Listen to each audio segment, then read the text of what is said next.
अगर OMR sheet भरते time कोई भी आपको प्रॉब्लम आती है तो आप मुझे कमेंट सेक्शन में पूछ सकते हैं। यहाँ पे देख सकते हैं इस तरीके की जो है आपको एग्जाम में OMR शीट देखने को मिलेगी। इसमें जो लेफ्ट साइड होगा यहाँ पे आपको जो है एग्जाम से रिलेटेड जो है डिटेल आपको देखने को मिलेंगी। बीच में यहाँ पे जो है आपको रोल नंबर मिलेगा। मैं आपको बताऊंगा किस तरीके से। Hello everyone, welcome to MS education TV. 10th और 12th क्लास के जितने भी स्टूडेंट हैं एक बार इस वीडियो को ज़रूर देखें। इस वीडियो में मैं आपको बताऊंगा किस तरीके से आप अपनी जो है OMR आंसर शीट को भर सकते हैं। OMR शीट भरते टाइम अगर आप कोई भी गलती करते हैं तो उसके लिए जो आपको प्रॉब्लम फेस करनी पड़ सकती है। वीडियो को अगर आप ध्यान से देखेंगे तो आप जो है OMR शीट को ईजिली भर सकते हैं। अगर OMR शीट भरते टाइम कोई भी आपको प्रॉब्लम आती है तो आप मुझे कमेंट सेक्शन में पूछ सकते हैं। यहाँ पे देख सकते हैं इस तरीके की जो है आपको एग्जाम में OMR शीट देखने को मिलेगी। इसमें जो लेफ्ट साइड होगा यहाँ पे आपको जो है एग्जाम से रिलेटेड जो है डिटेल आपको देखने को मिलेंगी। बीच में यहाँ पे जो है आपको रोल नंबर मिलेगा। यहाँ पे राइट साइड में आपको जो है कॉलम दिया गया है, इसमें आपको जो है आपका नाम लिखना है। यदि थोड़ा सा नीचे चलें तो यहाँ पे देख सकते हैं सीरियल नंबर, ठीक है। OMR शीट का जो है सीरियल नंबर यहाँ पे आपको देखने को मिलेगा। उसी के साथ में यहाँ पे आपको जो है सब्जेक्ट कोड देखने को मिलेगा। नीचे यहाँ पे आप देखेंगे तो जो रोल नंबर है यहाँ पे आपको शब्दों में भरना है, यानी कि वर्ड्स में भरना है। साथ ही यहाँ पे जो कैंडिडेट के सिग्नेचर है हिंदी और इंग्लिश दोनों में लिखने हैं, और साथ में यहाँ पे गार्जियन यानी कि जो पेरेंट्स हैं उनका यहाँ पे नाम लिखना है। यहाँ पे जो है मैं आपको बता देता हूँ, यहाँ पे जो बार कोड है ये इसको नहीं छेड़ना आपको। उसी के ऊपर यहाँ पे जो ये कॉलम दिख रहा है ये ऑफिशियल यूज़ के लिए है, इसको भी टच नहीं करना है। और नीचे जो ये एक बॉक्स दिया गया है इसमें यहाँ पे जो है नेम और सिग्नेचर आएंगे, लेकिन किसके आएंगे ये आपको ध्यान रखना है, इन्विजिलेटर के। यानी कि जिस रूम में आपका पेपर होगा उसमें जिस टीचर की ड्यूटी होगी वो यहाँ पे साइन करेगा और अपने नाम लिखेगा, ठीक है। अब मैं आपको डिटेल में बता देता हूँ किस तरीके से आपको भरना है। और मेरी राय ये रहेगी कि आप जो है ब्लू और बॉल पेन यूज़ करें, ठीक है, जिसको आप डॉट पेन भी बोलते हैं। ये पेन यूज़ करें तो बढ़िया रहेगा, क्योंकि जेल पेन वगैरह जो है आप यूज़ करते हैं तो उसकी इंक जो है ख़राब कर सकती है OMR शीट को। ब्लैक पेन वगैरह यूज़ नहीं करना है, ब्लू पेन यूज़ करें, डॉट या बॉल पेन जो आप समझ सकते हैं, जेल पेन यूज़ नहीं करें। अब मैं आपको डिटेल में बताता हूँ किस तरीके से आपको भरना है। तो यहाँ पे सबसे पहले मैं आपको थोड़ा जूम करके दिखा देता हूँ, फिर आपको कोई भी प्रॉब्लम नहीं होगी। सबसे पहले जो डिटेल्स हैं यहाँ पे हम भर लेते हैं। यहाँ पे आप देख सकते हैं लिखा हुआ परीक्षा का नाम, तो यहाँ पे एग्जामिनेशन का नाम लिखना है। तो इसमें आपको लिखना है, यदि आप 10th क्लास के स्टूडेंट हैं, मैं आपको बता देता हूँ, यदि आप 10th क्लास के स्टूडेंट हैं तो यहाँ पे आपको लिखना है सेकेंडरी, यानी कि 10th क्लास के स्टूडेंट्स को यहाँ पे लिखना है सेकेंडरी नेम ऑफ एग्जामिनेशन। और यदि आप +2 क्लास के स्टूडेंट हैं तो यहाँ पे आपको लिखना है सीनियर सेकेंडरी। तो ये आपके ऊपर डिपेंड करता है। यहाँ पे जो डिटेल वगैरह ली गई हैं ये मैंने जो है 12th क्लास की जो लिख रखी हैं। तो अगर आप 10th क्लास के स्टूडेंट हैं तो आपको ध्यान रखना है यहाँ पे ओनली आपको लिखना है सेकेंडरी, जिसका मतलब होता है 10th क्लास, और यहाँ पे सीनियर सेकेंडरी का मतलब है 12th क्लास। उसके नीचे अगर हम बात करें तो यहाँ पे लिखा हुआ है विषय, यानी कि सब्जेक्ट। सब्जेक्ट में आपको, तो दोस्तों मैं जिस ऐप के बारे में आपको बता रहा हूं उसका नाम है जो है 10th क्लास के स्टूडेंट हैं तो science, math, SS, English, Hindi, music, जिस भी सब्जेक्ट का पेपर है यहाँ पे आपको नाम लिखना है। और अगर 12th क्लास की बात करें तो 12th क्लास में बहुत सारे सब्जेक्ट होते हैं, physics, chemistry, math, biology, business study, accountancy, history, political science, जो भी है। तो जिस दिन जिस सब्जेक्ट का पेपर होगा यहाँ पे आपको लिखना है। तो यहाँ पे देख सकते हैं ये जो है फिजिक्स का जो यहाँ पे नाम लिखा हुआ है कि फिजिक्स का पेपर है, तो आपका जिस दिन जो पेपर होगा वहीं यहाँ पे आपको लिखना है। नेक्स्ट यहाँ पे चले परीक्षा का दिन और तिथि। परीक्षा का दिन का मतलब है कि उस दिन वार क्या है, डे का मतलब होता है वार, और डेट ऑफ एग्जामिनेशन और आपका जो एग्जाम किस डेट को है। तो सबसे पहले तो लिखना है डे, यानी कि कौन सा दिन है। तो यहाँ पे देख सकते हैं फ्राइडे को जो है फिजिक्स का पेपर होगा। ये डेट जो है, डे वगैरह चेंज हो सकते हैं, आपको याद रखना है। आपके जो एग्जाम रोल नंबर मिलेगा या फिर जो डेट शीट है उसमें आपको ध्यान रखना है कौन सा वार है कौन सा दिन है। तो पहले तो यहाँ पे लिखना है एग्जाम का डे, कौन सा दिन है, और आगे लिखना है एंड लगा के, यहाँ पे आपको जो है सिंबल लगाना है एंड का। और उसके आगे लिखना है 10, यानी कि कितनी तारीख को पेपर है, 10 मार्च को पेपर है। लास्ट में यहाँ पे ईयर लिखना है कि यहाँ पे 2022, 23, 24, 25 जो भी है, अभी जो ईयर चल रहा है वो यहाँ पे लिखना है उसी दिन, यानी कि जिस ईयर को आप पेपर दे रहे हैं। हो सकता है ये वीडियो अगली साल कैंडिडेट देखें, तो अगली साल जो कैंडिडेट देखेंगे तो यहाँ पे उनको 2024 लिखना पड़ेगा। लेकिन अभी के लिए जो स्टूडेंट पेपर दे रहे हैं तो यहाँ पे आपको डेट याद रखनी है, ईयर याद रखना, मंथ याद रखना है, ठीक है। और अगर फरवरी में पेपर है तो यहाँ पे 03 की जगह फरवरी में पेपर है तो 02 लिखना है। तो इसका आपको ध्यान रखना है बिल्कुल। इसी तरीके से जो पेपर का जो है आपको पैटर्न लिखना है, मतलब इस तरीके से लिखना है। नेक्स्ट यहाँ पे है मीडियम, यानी कि कौन से मीडियम में आप पेपर देना चाहते हैं, यानी कि कौन से जो सब्जेक्ट आपका किस लैंग्वेज में है। तो अगर फिजिक्स की बात करें तो फिजिक्स अगर आपके पास इंग्लिश लैंग्वेज में है तो इंग्लिश में लिखना है। हिंदी मीडियम है आपके पास अगर फिजिक्स तो हिंदी मीडियम लिखना है। जो भी यहाँ पे लैंग्वेज है यहाँ पे आपको लिखनी है, मीडियम का आपको ध्यान रखना है। और मीडियम अगर आपने फॉर्म भरते टाइम जो भी मीडियम सेलेक्ट किया था तो इंग्लिश में रखा है और आप पेपर दे रहे हैं हिंदी में, ऐसा बिल्कुल नहीं करना, इस बात का आपको ध्यान रखना बिल्कुल। नेक्स्ट बात करें यहाँ पे, और अगर हिंदी मीडियम है तो यहाँ पे आपको इंग्लिश की जगह लिखना है हिंदी, जिस लैंग्वेज में आप पेपर देना चाहते हैं, जिस मीडियम में। नेक्स्ट बात करें सत्र, यानी कि सेशन, मॉर्निंग या इवनिंग, यानी कि कौन से टाइम में आप पेपर दे रहे हैं। तो मॉर्निंग में अगर 12 बजे से पहले दे रहे हैं तो मॉर्निंग है, और 12 बजे के बाद दे रहे हैं तो इवनिंग है। तो यहाँ पे सेशन का ध्यान रखना इवनिंग। तो अगर मॉर्निंग में पेपर देंगे तो यहाँ पे मॉर्निंग लिखना है, इवनिंग में देंगे तो इवनिंग। तो आपको जो रोल नंबर के ऊपर डिटेल मिल जाएंगी। वार्षिक परीक्षा, एनुअल एग्जाम, कौन से जो है एग्जाम आप देंगे, तो फरवरी या मार्च 2023, यानी कि फरवरी या मार्च में आपके एग्जाम हो रहे हैं 2023 में। अगले साल अगर आप वीडियो देख रहे हैं तो यहाँ पे आपको देखने के मिलेगा 2024। हो सकता है फरवरी मार्च सेम रहे, बाकी जो है मार्च या अप्रैल हो जाए, जो भी है लगभग जो है फरवरी या मार्च ही रहता है, फरवरी या मार्च में पेपर होते हैं। तो ये आपको जो है ध्यान रखना है, एनुअल एग्जाम की जगह लिखना है यहाँ पे फरवरी और मार्च 2023, इसी प्रकार लिखना है। नेक्स्ट यदि हम बात करें तो यहाँ पे लिखना है कोड, कौन सा जो सब्जेक्ट का क्या कोड है, ABCD जो भी है। तो यहाँ पे मैंने एग्जाम्पल के रूप में A लिख लिया है। अगर आपका कोड B आता है तो B लिखना है, C आता है तो C, D, जो भी पेपर के ऊपर आपको कोड मिलेगा यहाँ पे आपको लिखना है। उसी के आगे चले हैं तो यहाँ पे आप देखते हैं किसी शारीरिक, यदि आप फिजिकल हैंडीकैप है, कोई भी दिक्कत आती है, कोई भी अगर आपके पास सर्टिफिकेट है कि आपको हाथ में, पैर में, आँखों में कोई भी दिक्कत है, यहाँ पे आपको लिखना है, उसके ऊपर टिक लगाना है। यदि आप ब्लाइंड है, आँखों में दिक्कत है, तो B के ऊपर टिक लगा सकते हैं। डंप है यानी कि बहरे हैं, जो भी हैं, हियरिंग में प्रॉब्लम है, तो यहाँ पे आप टिक लगा सकते हैं। यहाँ पे बताया भी गया है कि डी जो है, बी का मतलब है ब्लाइंड यानी आँखों से जो है आँखों में प्रॉब्लम है, डी का मतलब डीफ बहरा है, डंप, एच का मतलब है फिजिकल हैंडीकैप, पैर वगैरह हाथों में कोई दिक्कत है, जो भी है यहाँ पे डिटेल वगैरह दी गई है। उसी के नीचे क्या लेखक उपलब्ध करवाया गया है। यदि आप फिजिकल हैंडीकैप हैं और आपने किसी सब्जेक्ट को टिक लगाया हुआ है, कोई किसी बॉक्स को टिक लगाया हुआ है, तो उसके नीचे पूछा है कि आपने उसके लिए जो है किसी लेखक की जरूरत पड़ी है, यानी कि आपको जो है किसी और से पेपर करवाना है। तो अगर आपको कोई जो इनमें से टिक ही नहीं लगाया है तो यहाँ पे लिखेंगे नो।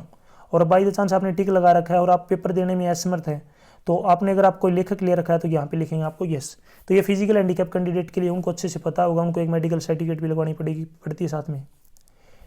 नेक्स्ट यहाँ पे बताया गया कि each letter be written in one box and one box left blank between each part of name in case candidate name exceeds 24 letter, write first 24 letter. यहाँ पे देखिए क्या मतलब है इसका, मैं आपको बताता हूँ। हर लेटर के हर बॉक्स के अंदर आपको एक लेटर लिखना है, मैं आपको बाद में बताऊंगा, पहले थोड़ा एग्जांपल समझा देता हूँ।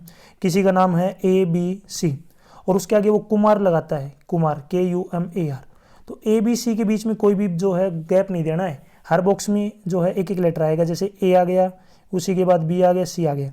लेकिन जैसे ही कुमार लिखना है तो यहाँ पे आपको एक बॉक्स छोड़ना पड़ेगा, यहाँ पे एक बॉक्स छोड़ेंगे, उसके बाद KUMAR, इस तरीके से लिखना है, तो ध्यान रखना है। और यहाँ पे बताया गया कि बड़े से बड़ा जो है ज़्यादा से ज़्यादा आप 24 लेटर लिख सकते हैं। यदि 24 लेटर से बड़ा नाम है तो आपको पहले 24 लिखने हैं, बाकी 24 लेटर का नाम होता नहीं है, बहुत न के बराबर चांसेस हैं। नीचे यहाँ पे फॉर ऑफिस यूज ओनली, तो ये केवल ऑफिस के लिए है, इसमें आपका कोई काम नहीं है। नीचे यहाँ पे बार कोड दिया गया है, ये बार कोड मिलेगा। स्पेस दिया गया है, ये ऑफिस यूज़ के लिए, ऑफिस यूज़ करेंगे।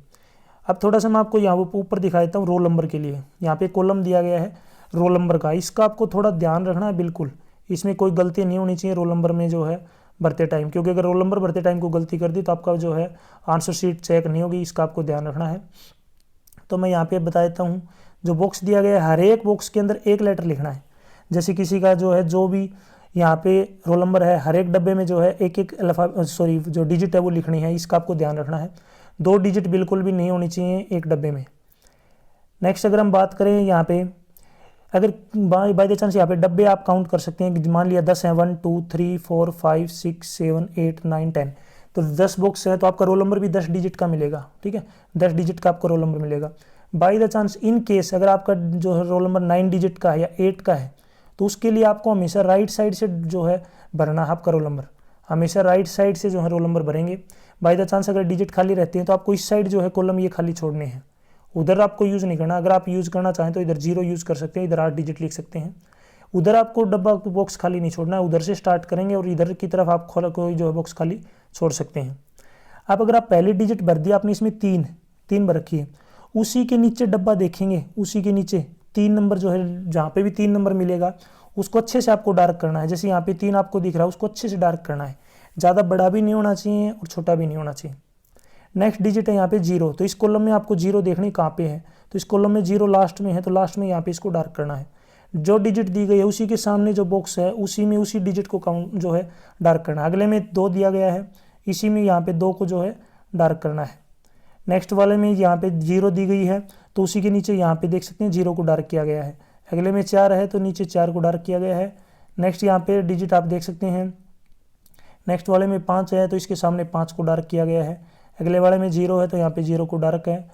अगले में यहाँ पे 6 है, तो यहाँ पे 6 को डार्क किया गया है। सॉरी यहाँ पे 6 है, तो इसको 6 को डार्क किया गया है। अगले में डिजिट दे रखी है 8, तो इसी के सामने 8 को डार्क किया गया है।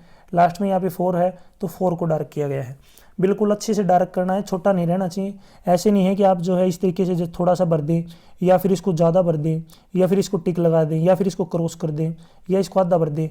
ये बिल्कुल भी नहीं करने हैं। बिल्कुल सर्कल पूरा डार्क होना चाहिए, अच्छे से होना चाहिए। नीचे चलते हैं, यहाँ पे सेम यहाँ पे आपको आंसर जो है शीट जो है हमारी शीट का नंबर मिलेगा, यहाँ पे बार कोड मिलेगा। बार कोड स्कैन करके इसका जो है नंबर वगैरह चेक करते हैं ओरिजिनलिटी का। नेक्स्ट यहाँ पे बात करें सब्जेक्ट कोड। सब्जेक्ट कोड आपको जो है जो पेपर आप देंगे उसके सामने कोड देखने को मिलेगा। अगर हम बात करें पहले जो डिजिट है 3 है जैसे कोड का, तो उसी के नीचे जो लाइन है उसमें जो है 10 डिजिट दी गई हैं, तो उसमें जहाँ पे आपको 3 दिख रहा है उसी को सर्कल करना है। आगे 2 है, तो अगले वाले में 2 को सर्कल करना है। जैसे अगले में यहाँ पे 3 दिया गया है, 1 दिया गया है 1, तो इसके सामने 1 को सर्कल करना है। बाय द चांस अगर यहाँ पे 0 होता है तो हम नीचे जो है 0 को सर्कल करते। कंप्लीट हो गया है। अब थोड़ा इधर चलते हैं। अब आपको नाम से रिलेटेड बहुत ज़्यादा कन्फ्यूजन होती है, तो मैं आपको बता देता हूँ। इसमें बिल्कुल भी गलती नहीं करेंगे। नाम के लिए पहले ही बता रखा है इसने, ऊपर आप पढ़ सकते हैं, इसमें लिखा गया है कि कैपिटल अल्फ़ाबेट का यूज़ करना है। केवल आपका जो नाम है बड़े अक्षरों में होना चाहिए, छोटे अल्फ़ाबेट यूज़ नहीं होंगे। जैसे किसी का नाम यहाँ पे दे रखा रिंकू, तो आप शॉर्टकट में इस तरीके स्मॉल जो है अल्फ़ाबेट यूज़ नहीं करेंगे, इसके लिए स्ट्रिक्टली ऑर्डर है। हम आपको बता देता हूँ, जैसे कि यहाँ पे दिया गया है नाम है रिंकू, तो रिंकू में आर पहला जो है अल्फ़ाबेट है दिया गया है, तो इसमें नीचे चलेंगे तो उसी कॉलम में नीचे जाएंगे तो यहाँ पे देखिए आर दिख रहा है, उसको सर्कल करना है, डार्क करना है। आगे यहाँ पे आई दिया गया है, तो इसी कॉलम में यदि हम चलेंगे इसी में, तो इसी के नीचे यहाँ पे जहाँ पे आई दिखेगा उसको डार्क करना है। नेक्स्ट यहाँ पे एन दिख रहा है, तो उसी लाइन के ऊपर जहाँ पे आपको एन दिखेगा, यहाँ पे देख सकते हैं एन नीचे यहाँ पे है, इसको डार्क करना है। डार्क इसी टाइप से करना है। अगले के दिख रहा है, तो उसी लाइन के अंदर आपको देखना है के कहाँ पे है, उसको डार्क करना है। नेक्स्ट यदि आप चलेंगे यू है, यू, तो इसी लाइन में यू देखना है। थोड़ा सा नीचे चलेंगे तो यहाँ पे आपको यू मिल जाएगा, यू को डार्क करना है। अब हो सकता है किसी कोई जो है नाम के आगे कुमारी वगैरह लगाता है, लड़की है जैसे कुमारी लगाती है, लड़का है कुमार लगा देता है, सरनेम लगाता है कोई, जैसे श्योरान, सांगवान, जांगड़ा, शर्मा, जो भी लगाता है सरनेम, तो उसके लिए आपको एक बॉक्स खाली छोड़ना पड़ेगा। यानी कि अगर आपका नाम रिंकू है तो यहाँ पे एक बॉक्स खाली छोड़ेंगे, उससे आगे न लिखना स्टार्ट करेंगे। जैसे किसी का नाम कुमारी है, लड़की है, तो यहाँ पे लिखना KUMARI, यानी कि एक बॉक्स में एक अल्फ़ाबेट होना चाहिए। यहाँ पे आपको ध्यान रखना है। जैसे कि ये डब्बा हमने खाली छोड़ दिया, ये वाला डब्बा आपको खाली छोड़ दिया, इसका आपको ध्यान रखना है। उस डब्बे को जो है बॉक्स को खाली छोड़ देंगे, इसको खाली छोड़ना है। तो उससे आगे लिखना है कि यहाँ पे थोड़ा सा KUMARI लिख दिया। अब इसी में सेम वही प्रोसीजर करना जो इसमें किया था, कि जो अल्फ़ाबेट दिया गया उसी लाइन में जो भी सर्कल है उसको डार्क करना। जैसे यहाँ पे के है इस लाइन में, तो आपको नीचे ढूंढना है कि कहाँ पे है, तो उसी को सर्कल करना है। जैसे यहाँ पे के है तो इसको सर्कल कर दिया हमने, इस तरीके से करना है। अब इसमें कोई डाउट रहता है तो आप मुझे कमेंट सेक्शन में ज़रूर पूछ सकते हैं। अब नीचे चलते हैं, यहाँ पे रोल नंबर लिखना है आपको डिजिट्स में, कि जो रोल नंबर आपका डिजिट्स में होना चाहिए, सॉरी वर्ड्स में होना चाहिए, सॉरी डिजिट्स में नहीं, वर्ड्स में। ठीक है, डिजिट्स में तो हमने ऊपर देख लिया है, तो डिजिट तो अपना हो चुका है। यहाँ पे लिखना आपको वर्ड्स में, और वर्ड्स में भी ऐसे नहीं लिखना है कि जैसे 2,30,501 है, या फिर 3,20,02,001 है, या फिर 10,125, ऐसे नहीं लिखना है। एक एक डिजिट लिखनी है। जैसे इसके ऊपर जो रोल नंबर है वो मैं आपको दिखाता हूँ, 3020450684, ये रोल नंबर था। तो आपको सबसे पहले 3 है तो यहाँ पे 3 लिखना है, फिर नेक्स्ट 0 है तो यहाँ पे 0 लिखना है, फिर 2 है तो यहाँ पे 2, फिर 0 0, नेक्स्ट यहाँ पे 4 है तो आगे 4। अगर आपका जो है इस लाइन में आगे नहीं आ रहा है तो उसके लिए नीचे लाइन दी गई है, ये वाली लाइन, ये भी इसी के लिए है। आगे यहाँ पे देख सकते हैं 5 है तो यहाँ पे 5 लिख दिया, 0 0 6 6 8 8 4 4, इस तरीके से लिखना है। थोड़ा सा नीचे चलते हैं तो यहाँ पे देख सकते हैं सिग्नेचर ऑफ गार्जियन, यानी कि पेरेंट्स के सिग्नेचर यहाँ पे होंगे, सॉरी नेम ऑफ पेरेंट्स, ठीक है, फादर का नेम या वो लिखना है। तो यहाँ पे जो भी फादर नेम दिया गया है, जैसे यहाँ पे फादर नेम दे रखा है नील, लिखना है। उसके आगे अगर सर नेम है, कुमार है, शर्मा है, जांगड़ा है, जो भी है इसके आगे कंप्लीट नाम लिखना है। जो भी डॉक्यूमेंट्स में आपके नाम है, 10वीं क्लास में है या फिर कोई डॉक्यूमेंट में, सेम वही नाम लिखना है। सिग्नेचर ऑफ कैंडिडेट, यानी कि जो एग्जाम देने वाला कैंडिडेट है उसको अपने सिग्नेचर करने हैं। यहाँ पे हिंदी में करने हैं पहले, नेक्स्ट यहाँ पे कॉलम दिया गया है, इसमें आपको इंग्लिश में करने हैं इस तरीके से। नीचे चलते हैं तो यहाँ पे लास्ट में लिखा गया है कि जो भी इंस्ट्रक्शन दी गई है, जो भी पर्टिकुलर्स यानी कि डिटेल वगैरह दी गई है, वो बिल्कुल अच्छे से चेक कर ली गई हैं। किसके द्वारा? इन्विजिलेटर के द्वारा, यानी कि पर्यवेक्षक के द्वारा। फिर वो चेक करने के बाद यहाँ पे नेम लिखेगा, अपने सिग्नेचर करेगा, ठीक है। लास्ट में यहाँ पे लिखा गया कि कृपया जो है परीक्षार्थी के दिए गए निर्देश पीछे पढ़े, यानी कि इसी ओएमआर शीट के बैक साइड में, यानी इसी के जो है बैक साइड में आपको डिटेल वगैरह मिलेंगी, और भी एग्जाम से रिलेटेड किस तरीके से पेपर देना है, कैसे लिखना है, कौन से पेन का यूज़ करना है, कंप्लीट डिटेल मिलेंगी। उसके लिए आपको जो है इस ओएमआर शीट को बैक साइड से पढ़ना है। तो यहाँ तक जो वीडियो अपनी कंप्लीट हो चुकी है। कोई डाउट वगैरह अगर आपका फिर भी रहता है तो आप मुझे कमेंट सेक्शन में जरूर पूछ सकते हैं।